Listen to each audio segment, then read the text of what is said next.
Hi there everybody, this is Starch John with another action figure review. Today we're going to be looking at the Nendoroid Meta Knight from the Good Smile company, which is also the company that makes Figma figures. So this is a figure I've wanted for about a year or so. I was fortunate enough to find the Kirby figure for a decent price last year at a convention, and even if you're not a Kirby fan and you're just kind of looking to expand the collection of Super Smash Brothers figures, this is a good figure to get. I particularly like the design they did with the Kirby because it's, he's mainly just a sphere, shoes and arms, but that's pretty much it. So they found a very creative way of making that more worth the price point. So we'll get into Meta Knight here. So the box is quite large. I'd say about we could just measure it here. It's about just a little over 9 inches wide, and you can see it's about 8.5 inches high. So yeah, good sized package there. You get some pictures of the figure there. Try not to shadow it. And yeah, some poses on the back there. And you can have a look at the information there if you so wish. And there's some more pictures there. So that's the box. So here's Meta Knight. So he's like I said, he's very similar to Kirby in a lot of ways, in the sense that they used magnets, a whole different array of these unscrewable magnet pieces there. So, and the body is magnetic. So like this is the metal part, and the actual ball body is magnetic. So I cracked it open because I'll show you in a bit why I had to crack it open. But yeah, so the metal, there's like a metal lining on the inside that makes up for the magnetic portion. So he's he's very nicely detailed with different glosses of paint. I like the whole color scheme. They got that very dark in the areas they needed to get. This is not overly shiny, and this is not overly metal looking. So it's very properly painted how he should be. A lot of the characters from Kirby are very the flat color scheme, be it King DDD or Kirby himself. He's just like a pink ball, really. So they really did a good job on designing this. So I'll show you the sword here. So the sword is just a golden looking sword with a jewel here on either side. Quite pointy. Definitely wouldn't want to step on this. So he's got the hole there for inputting that onto the hand. Now, of course, he doesn't come with that hand when he's first arriving in packaging. He comes with this this closed hand here, which is pretty much identical to this one. It's just got a holding point for the sword. So that just plugs into this part here. You can see it just pops off like that, and you just plug it back in. So very good. And get into the articulation afterwards. So that's a good hand there if you want to have him say posed with just closed hands there. So very good that they included that. So I'll switch back to the hand here for holding the sword. And we'll just put that back in there. So he comes apart, like I said, because these magnets, he just comes apart like so. And you can take this part right here. Another thing I forgot to mention there is they got the emblem for Meta Knight very nicely painted there. There's a bit of a paint thing there, but you know, it's kind of unavoidable on a lot of these figures. No matter how much care they take, sometimes there's just a little bit of wear that happens. But yeah, so they did that very nicely. So that comes apart as well. And then he's got his cape, and that just plugs into two holes on the back. And then there's a port here for you know, either an Nendoroid stand, or it works with pretty much any stand I found. You know, so if you have a figure art stand or Figma stand, and you want to use those, that works as well.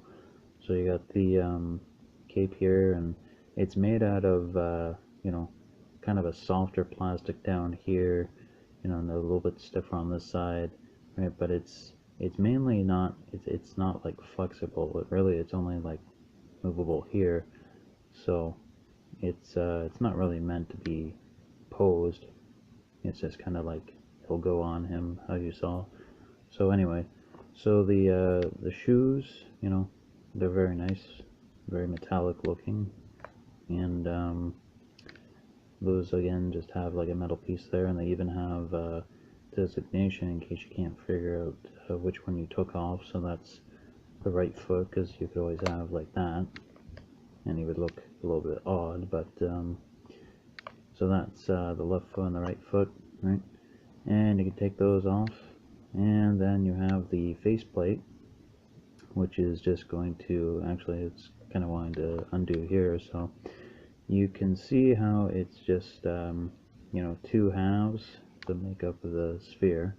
And what I was trying to say before was, if you unscrew this, what I had was, when I was importing the wings, the pegs got stuck, so I had to unscrew this and more or less just pop out the peg through here.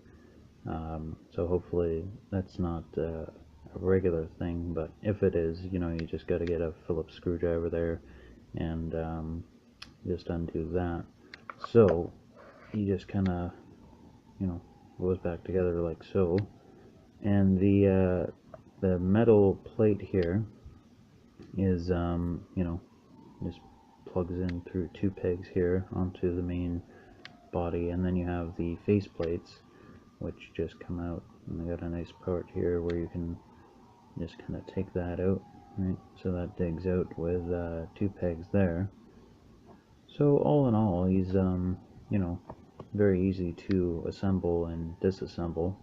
So he's looking slightly to his right, and the default one that comes with the figure is the just kind of straight on looking one. So that's that one there, right? So it's just kind of like a slight shift in the eyes that you can see. So it's not very prevalent, but you know, I think if they were going to put this eye like a little way over, or a little bit more over, it would have made it more you know, obvious of where he was looking. But you know, for what it is, it's fairly good. So that's obviously looking to the right, and that's the dead-on looking one, and then they give you another one looking to the left. So those are the three eye face plates, and like I said, they all just plug in onto the main body here. And then of course the other accessory that comes with it, or should I say another accessories, because there's quite a few, are the wings, right? So just before I put those on them, you can see they're very well designed, you know, not overly complicated. Got the nice bone structure showing through here, and you know, on the top there, and yeah, just like a flat looking color, and you know, that's really all you need. You don't need them to look, you know, overly complicated. So like I said, yeah, I'm gonna try and plug this in here, but I did have it get stuck, so I would recommend, if that does keep happening, you don't put them in all the way. Alright, so I've just got it sticking in there just a little bit, because then you can still move it around and still take it out. So if we put them all back together here, so there we go, that's Meta Knight with his wings on. And yeah, like I said, it really completes the look, you know, and they're not really, it doesn't really fly with them, but it can glide with them. So like I said, the best way I found to import these onto the back is not to put them in all the way, because with the peg holes being quite deep, I have had them get stuck. So I would recommend, if you want to keep prying them out of there, that you just put them in halfway, or you know, however you are able to get them to stay. So they move around like so. They've got a full 360 motion here, and they can move backwards and forwards, and depending on how you can get the peg to move, you know, you can move them down quite a bit, and however you wish to pose them. So he's a very posable figure, and like I said, that's mainly due to the fact that they used magnets over, the ideas of like putting a ball joint there or whatever. I think that would have just kind of ruined not only him but the Kirby figure. So I'm very thankful that they thought that through before they decided to make these how they did.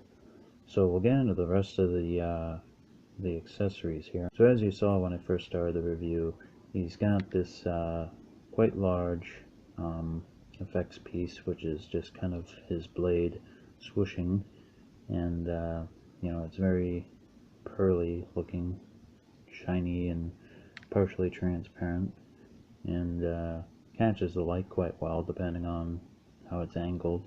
So that's mainly just you know, you take the sword, and it's not let's see if you can see it here, it's not 100% able to be imported into the effects piece. Like, it just kind of, it goes on the main blade part here, main spike, and just kind of rests like that.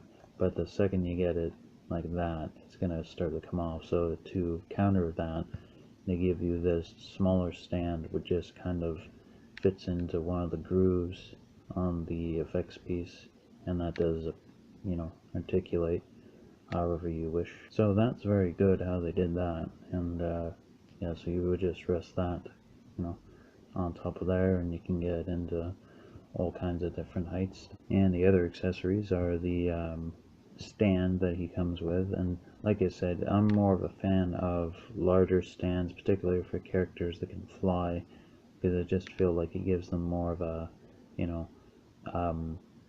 display ability if they're kind of up high rather than kind of down low. But he does come with this stand. It does have articulation like all the other stands do, and can bend in every which way that you so wish,